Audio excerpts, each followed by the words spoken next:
All right, cricket today with another special segment. I'm here with Daniel Cherny, Code Sports journalist who knows the ins and outs of all things across the world of cricket. We're going to cover a lot of IPL today, and thank you very much for coming on, Dan. Good to be with you again, Liam. Thank you. IPL obviously back this Saturday. We're very excited on the Cricket Today podcast. We're going to be covering a lot of that. All of our panel are actually very excited. Today we're going to talk about all things Aussies in the IPL, though, because we love talking about the Aussies, Dan and I, and especially everyone on this podcast. First one, I'll go with you, Dan. Steve Smith, Josh Inglis, Matt Short, probably a few others did put their hands up for the IPL auction last year for this season upcoming, especially after dominating in BBL and other tournaments. Who do you think was the most unlucky out of those, or any other Aussies that you can think of? Just probably a bit unlucky not to play in the IPL this season. I'd say Matt Short is pretty stiff. I rate him really highly in the T20 comps. Yeah, look, I think he couldn't have done too much more, certainly domestically. In the Big Bash League, he's pretty unlucky in that respect. But I suppose it just shows that there's that step up in talent, the quality. Perhaps his skill set. Especially being a spinning all rounder, that there are quite a lot of those around. They tend to be a bit keener if you've got the pace bowling there in India.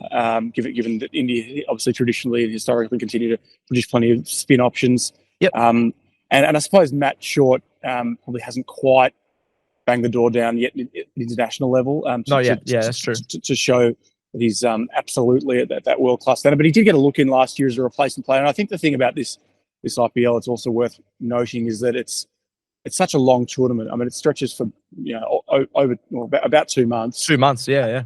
The openings could yet come. I mean, it's a lot of time and a lot of opportunity potentially for replacement players. So I wouldn't completely shut the gate on Short and Inglis in particular.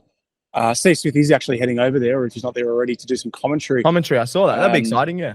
So, it's just sort of unfortunately about as good as it gets for him on the T20 front these days.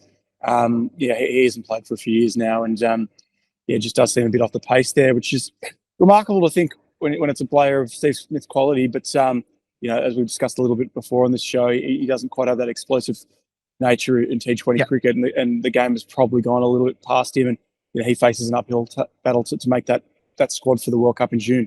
No, definitely. I think it just shows how competitive this league is. Obviously, everyone knows it's the best T20 comp in the world, as we've talked about on this show during this week. Next one for you, I just want to talk about some of the Aussie duos. You got Head and Cummins at the Sunrise. You got Warner and Marsh together as well, another team, which is pretty exciting.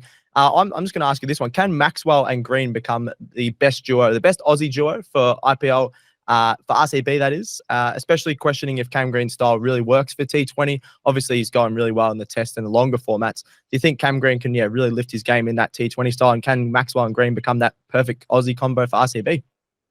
I mean, Cam Green showed a little bit last year for Mumbai. He did hit that big century, and then he was involved in the trade.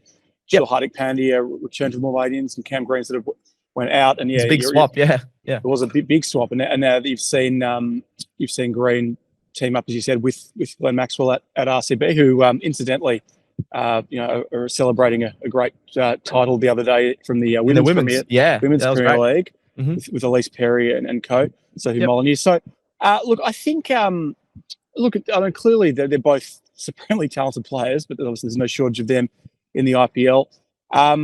Interesting with Green. I mean, I think with Green, so much will depend if he can have an impact with the ball as well. If he can become a handy bowling option. It's funny, we've seen him use his bounces at test level with varying levels of success. It's shown a bit there.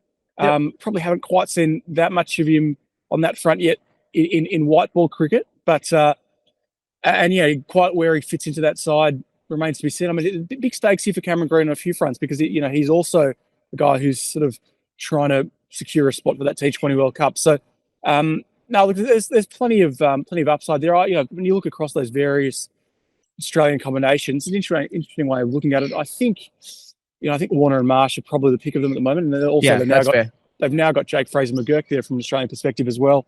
Pumped about that, at the Capitals, which I'm really interested to see. I suspect he'll be on the fringes of that side to start with at least, but you never know. So the IPL is nothing if not for a competition where guys can break out. So.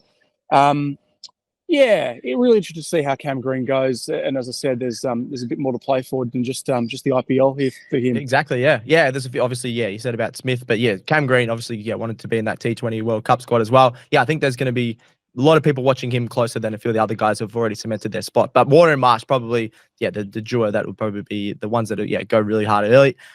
You obviously just mentioned Jake Fraser-McGurk. We were really excited on Cricket Today that he got picked up by the Capitals. I think well-deserved. He's such a star, rising star, and they're going to be really good. Spencer Johnson looks to be the main bowler at Gujarat after that big payday he got, I think it was $7 million or something like that. Big price tag on him, so a bit of pressure on him. Which Aussie are you most excited for, Dan, in the IPL in 2024? Look, I am really excited by to see if Fraser-McGurk can make an impact. And look, there's storylines everywhere, but I think the one that actually interests me the most is a bit of a left field one, but one that's not playing is Justin Langer as coach of the Lucknow Supergiants in his first coaching gig since he left the Australian role 2 years ago in acrimonious circumstances. Really interested to see how he goes in the dressing room, which is obviously was part of the concern there. In Australia, he's got a couple of Aussies there with him, and Marcus Stoinis, who he's known for a long time back from WA days, and he's signed Ashton Turner as well as sort of and another guy he's got a long history with. I saw they've actually signed Adam Voges as a sort of consultant. I suspect he's going to head over there after the WA's Shield final against Tasmania this week. So, really interested to see how he goes there. It's interesting, and they've got Shamar Joseph as well. So that's another fascinating, very exciting team. Really exciting. So, I think as much as anything that's really interesting. And also from an Australian perspective, Ricky Ponting at the Capitals, they did not have a good season last year, so he's under a bit of pressure there to perform this year. So, while you're right, obviously everyone looks to the on-field primarily. The off-field is pretty interesting there, given you've got a couple of big name Australians in key roles there, and they're not the only ones. There's plenty of Aussies around in other coaching, assistant coaching roles. I mean, the Aussie impact on this competition is immense. Obviously, you've got Cummins and Stark back in the league after a long time. Travis Head's been picked up on a lucrative deal with the Sunrisers, Hyderabad. So there's a lot of different guys that are going to be involved. No, I think you've brought up some awesome points I didn't even think about. The coaching side of it. That'd be actually really exciting to watch.